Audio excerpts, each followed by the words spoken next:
Kamera ready, sound ready, 3, 2, 1, action.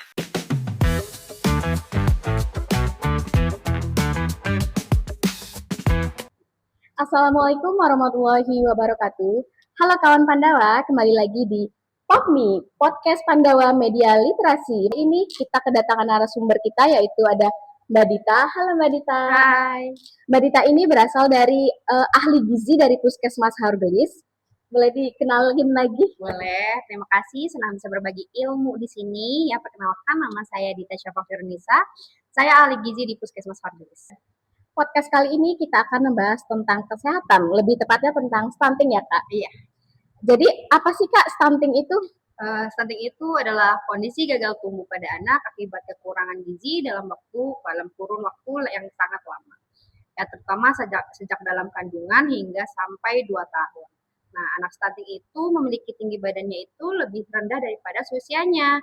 Jadi contoh nih, kalau misalkan balita umur 1 tahun biasanya 70 cm, anak itu hanya 65 cm. Jadi tingginya itu nggak sama kayak seusianya, jadi dianggap stunting. Jadi nggak sesuai gitu ya? Iya. Nah kayak gitu tuh penyebabnya apa Kak? Penyebab utamanya itu yang paling pertama pasti asupan kurang gizi ya. Yang kedua infeksi yang berulang, yang ketiga tidak mendapatkan ASI eksklusif, yang 0 sampai 6 bulan itu, terus pemberian MPASI-nya kurang tepat. Kebiasaannya mah anak-anak di sini itu yang stunting kalau saya tanyakan itu masih menggunakan MPASI yang instan ya, yang instan-instan. Jadi harusnya kita bikin sendiri PMT lokal seperti itu ya. Terus sehabis itu sanitasi yang buruk serta kurangnya pemeriksaan kesehatan ibu dan anak. Nah, tadi kan Kak Dita sudah menjelaskan tentang MPASI ya. Boleh nggak sih contoh MPASI buatan sendiri itu kayak gimana Kak? Boleh, kalau misalkan buatan sendiri itu berupa kayak ada nasi, protein hewani, protein nabati, sayur. Nah, protein hewani itu kan terdiri dari telur, ayam, daging, serta kayak seafood. Nah, terus nabatinya itu tempe, tahu, kedelai. Nah, kan biasanya kalau ibu-ibu itu malas biasanya masak ya, mending instan-instan. Tapi kalau bisa ya tersebut kayak lokal-lokal kayak tadi yang saya sebutkan. Mungkin kalau misalnya buatan sama yang udah instan tuh ininya gizinya juga beda ya Kak? Beda gizinya, beda. Nah, tadi kan Mbak Dita sudah menjelaskan tentang MPASI-nya. Untuk dampak dari stunting ini tuh bagi anak tuh apa sih Kak?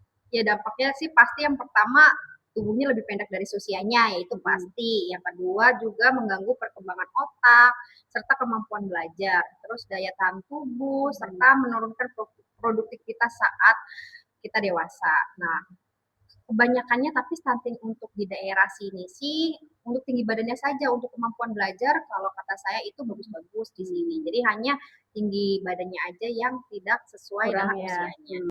Tadi kan Mbak Dita sudah menjelaskan dampak dari stunting bagi anaknya. Nah, sekarang tuh bagaimana cara mencegah stunting pada anak? Pencegahannya itu dimulai dari sejak kehamilan, jadi harus ada pemeriksaan rutin, mau di posyandu, mau di puskesmas ataupun rumah sakit itu wajib ya. Nah, konsumsi makanan bergizi, yaitu sekarang namanya gizi seimbang, isi piringku. Dulu 4 sehat 5 sempurna ada susu, sekarang nggak ada ya. Setelah itu minum tablet tambah darah. Kalau minum tablet tambah darah itu dari mulai usia remaja. Nah, jadi saat jadi remaja, ibu hamil sampai melahirkan pun harus minum tablet tambah darah. Nah, terus memberikan ASI eksklusif 0 sampai 6 bulan saja. Jadi tanpa tambahan apapun atau tanpa adanya air putih ya.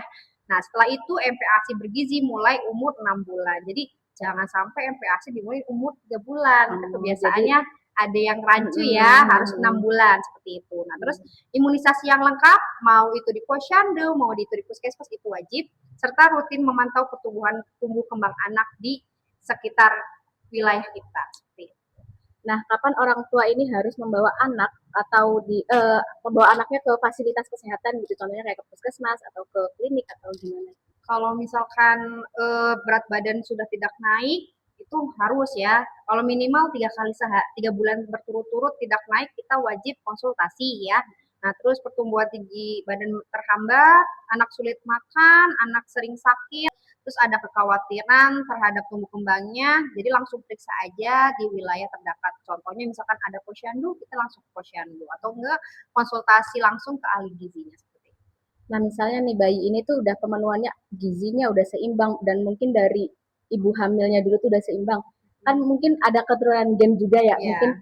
mungkin orang tuanya pendek kah atau gimana kayak gitu tuh, cara mencegahnya gimana tuh Kak? Kalau untuk gen itu hanya 20%, Oh, sisanya 20%. itu dari awal kehamilan. Hmm. Nah, jadi saat kehamilan makan untuk bergizinya itu pasti dah. Biasanya kan ibu-ibu makan proteinnya itu kurang Nah ya. ya, Nah, saat apalagi zaman kehamilan, sekarang ya, Gen Z iya, betul. sekarang, Kan di seblak, iya iya, betul seperti yang itu. instan-instan kan. Betul. Nah, harusnya ibu hamil juga proteinnya double. Jadi makannya itu misalkan pagi sarapan telurnya 2. Jadi kan biasanya sekarang makanannya instan-instan ya. Tidak baik ya guys ya, jangan ditiru ya guys. Betul.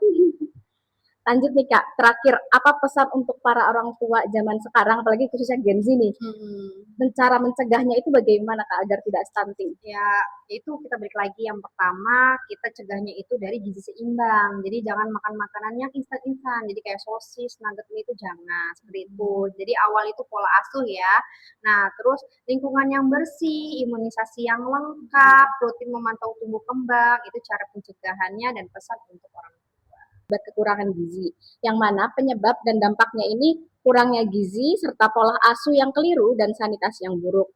Cara pencegahannya tuh dengan cara mencukupi di awal pas ibu hamilnya ya Kak. Iya, Terus peran orang tua dan fasilitas kesehatan yang memadai juga. Jadi untuk ibu hamil nih sering-sering cek kesehatan, contohnya kayak di ke posyandu gitu ya Kak.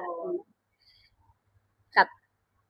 Sebelumnya terima kasih banyak sama Mbak Dita sudah menjelaskan atau memaparkan mengenai stunting ini. Sebelum mengakhiri podcast kali ini, aku punya pantun nih Kak. boleh tuh. Memetik bunga di tengah taman. Cakep, Bunga mawar harum baunya. cakep, Jaga kebersihan dan cuci tangan. cakep. Cegah stunting demi masa depannya. Sekian dari kami, kurang lebihnya mohon maaf. Wassalamualaikum warahmatullahi wabarakatuh. Salam literasi.